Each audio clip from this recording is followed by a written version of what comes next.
സൂരജ് പാലാക്കാരൻ്റെ ഒരു വീഡിയോ കാണാനിടയായി. നാട്ടിൽ നിരോധിച്ച് കിട്ടത്തില്ലാത്ത സാധനം എന്തായാലും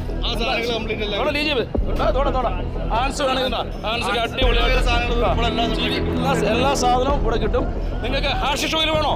അത് കിട്ടും. എല്ലാം ബ്രൗൺ ഷുഗർ വേണോ? എല്ലാം കിട്ടും.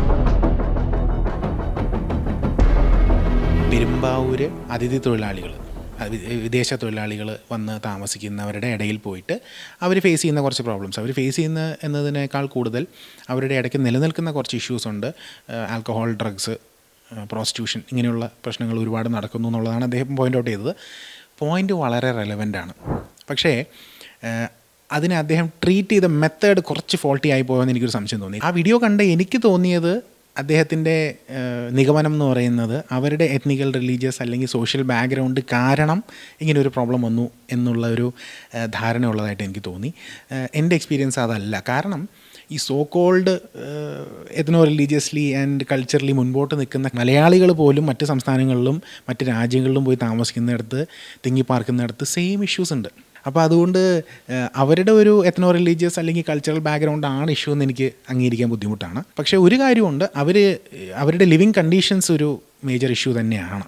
ഞാനൊരു എഞ്ചിനീയറാണ്. എന്തൊരു പ്രശ്നത്തിനെയും ഫാക്ച്വലായിട്ട് റെപ്രസെൻ്റ് ചെയ്യുക, അതിനെ ഫണ്ടമെൻ്റൽ ഇഷ്യൂസിലേക്ക് ഇറങ്ങി അനലൈസ് ചെയ്യുക എന്നുള്ളതാണ് എൻ്റെ നേച്ചർ. അപ്പോൾ അത് വെച്ച് നോക്കുമ്പോൾ why is this problem existing, അവരുടെ പ്രോബ്ലംസ് എന്തൊക്കെയാണ് എന്നൊന്ന് വിശകലനം ചെയ്യുന്നത് വളരെ ഇമ്പോർട്ടൻ്റ് ആണ്. ഒന്ന്, അവരുടെ ഇടയ്ക്ക് ഒരു ഫിനാൻഷ്യൽ ഡൈക്കോട്ടമി എനിക്ക് കാണാൻ പറ്റിയിട്ടുണ്ട്.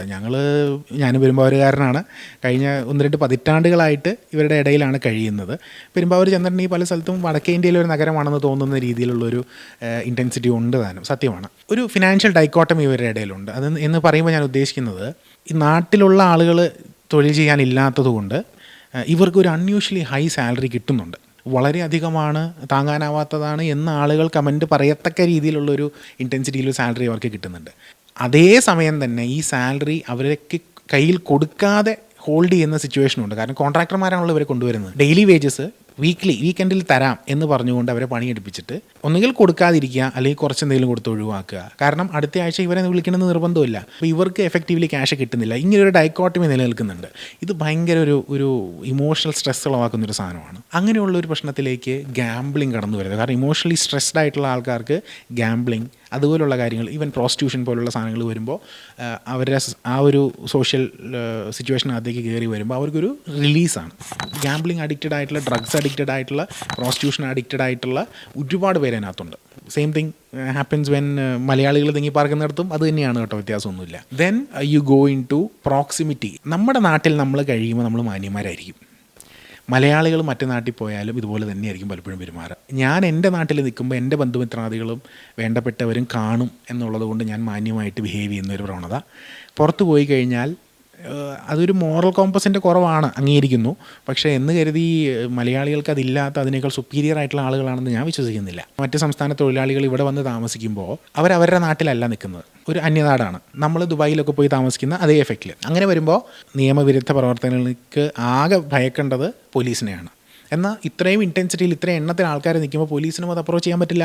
ഇപ്പോൾ കിറ്റക്സിൻ്റെ അവരുടെ ആ ലേബർ ക്യാമ്പിൽ ഒരു ഇഷ്യൂ ഉണ്ടായി, പൊളിറ്റിക്കൽ ഒരു സംഘർഷം ഉണ്ടായപ്പോൾ ആ ക്യാമ്പും ആ പരിസരമുള്ള ആൾക്കാർ ഇത് മുഴുവൻ തല്ലി തകർത്തു.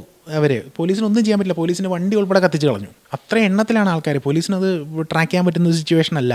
സോ ഇതിന് പ്രശ്നങ്ങൾ കാണേണ്ടത് നമ്മൾ അവരുടെ ഒരു എത്നോ റിലീജിയസ് ആയിട്ടുള്ള ഐഡൻറ്റിറ്റി കാരണമാണ്, അല്ലെങ്കിൽ അവരുടെ അടിസ്ഥാന സ്വഭാവം എങ്ങനെയാണ്, അവർക്ക് കൾച്ചർ ഇല്ലാത്തതുകൊണ്ടാണെന്ന് മുദ്ര കുത്തിയതുകൊണ്ട് ഈ പ്രശ്നത്തിൽ പരിഹാരം കാണാൻ പറ്റില്ല. ആക്ച്വലി ഉള്ളിലേക്ക് ഇറങ്ങി അവരുടെ ഇടയിൽ നിന്നുകൊണ്ട് വാട്ട് ഈസ് ദ പ്രോബ്ലം എന്ന് കണ്ടെത്തി പരിഹരിക്കലാണ് എൻ്റെ കാഴ്ചപ്പാടിൽ ആവശ്യമായിട്ട് വേണ്ടത്. ഇതിനെല്ലാം അപ്പുറം നമ്മുടെ നാട്ടിലുള്ള ലേബർ ഒരു പരിധിവരെയെങ്കിലും കിട്ടിയിരുന്നെങ്കിൽ ഇത്രയും ഇൻറ്റൻസിറ്റിയിൽ, ഇത്രയും എണ്ണത്തിൽ ആൾക്കാരെ കൊണ്ട് താമസിപ്പിക്കേണ്ട കാര്യമില്ലായിരുന്നു. സോ നമ്മുടെ ആളുകൾ ഈ പറയുന്ന മീനിയൽ ലേബർ ചെയ്യാൻ തയ്യാറല്ലെന്ന് അർത്ഥമില്ല. കാരണം പുറത്തുപോയി നമ്മുടെ ആൾക്കാർ പലരും ഇത് തന്നെയാണ് ചെയ്യുന്നത്, മീനിയൽ ലേബറാണ് ചെയ്യുന്നത്. നമ്മുടെ നാട്ടിൽ ചെയ്യുന്നില്ലെന്നേ ഉള്ളൂ, ചെയ്യാൻ തയ്യാറല്ലെന്നേ ഉള്ളൂ.